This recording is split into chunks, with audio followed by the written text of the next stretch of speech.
Have you ever noticed this weird thing? You drink a big glass of water, rush to the bathroom, and feel like you just emptied your tank, but then, just an hour later, your bladder drags you back again, this time with another full load. And you're left thinking, wait. I haven't even had more water. Where is all this pee coming from? Is my bladder making water out of thin air? Or is my body playing some strange trick on me? Well, it turns out, there's a fascinating science behind it. And once you understand it, you can actually use it to hydrate smarter, protect your kidneys, boost your energy, and even cut down on those annoying midnight bathroom trips. So, grab a sip of water, but don't chug it. Let me show you why. Picture this. You're on a long road trip. You finally stop at a gas station, buy a big cold bottle of water, and down it in one go. 15 minutes later, you're begging the driver to pull over again.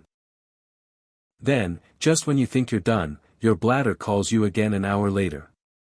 Sound familiar? That's not just bad timing, that's your body's hydration system working in waves, like a Netflix video buffering. You get the first part right away, and the rest streams in a little later. Basics of water flow. Here's the thing, water doesn't travel straight from your mouth to your bladder. It's not a slide. Step 1, it goes into your stomach and small intestine, where it gets absorbed into your bloodstream. Step 2, your blood carries that water to your cells, tissues, and organs.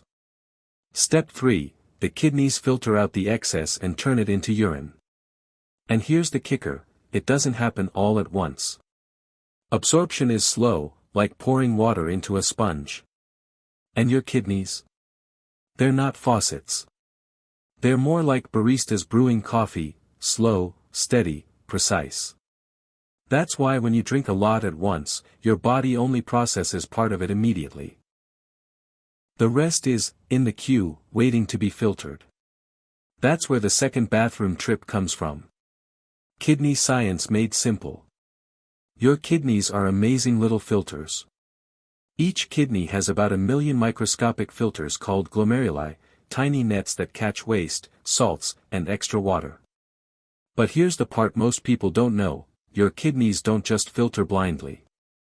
They take instructions from your hormones, especially one called ADH, antidiuretic hormone.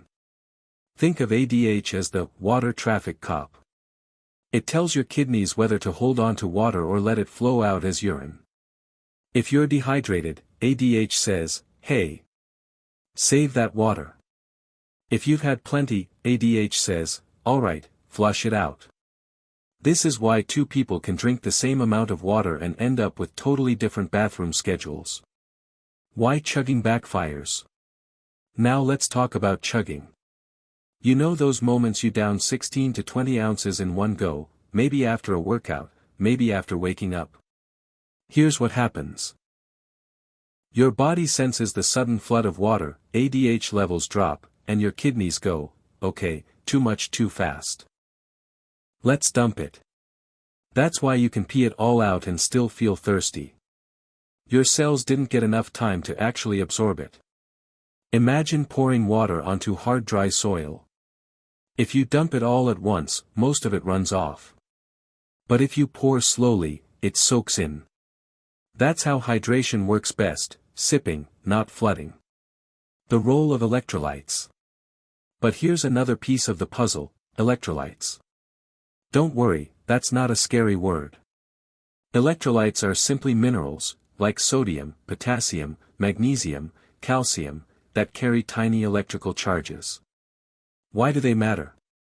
Because they act like doormen for your cells. Without them, water just slips right past your cells and flushes out. With them, water gets pulled inside and stays there. That's why athletes don't just drink plain water. They mix in electrolytes so their muscles and cells actually hold on to that hydration. For everyday life, you don't need expensive sports drinks. A pinch of sea salt and a squeeze of lemon in your glass is enough to improve absorption. Just don't overdo it, too much salt is harmful, especially if you have high blood pressure. Fun fact, studies show that even mild dehydration, just losing 1 to 2% of your body's water, can cause fatigue, brain fog, and mood swings. Proper hydration isn't just about drinking, it's about absorption. Why you pee at night? Let's tackle another question. Why do you sometimes wake up at 2 or 3 a.m. desperate for the bathroom? It's often not about how much you drank, but when. If you chug a big glass close to bedtime, your kidneys are still processing it hours later. And since you're lying down, blood flows differently, your kidneys get more blood, and filtration speeds up. That's why even if you peed right before bed, you might still wake up. And for older adults, it's even more common, because ADH levels naturally drop with age, meaning that traffic cop is less strict, so more water is released at night. Pro tip: stop drinking large amounts of water about 1 to 2 hours before bedtime. If you're thirsty, just sip a few ounces. Smart hydration habits.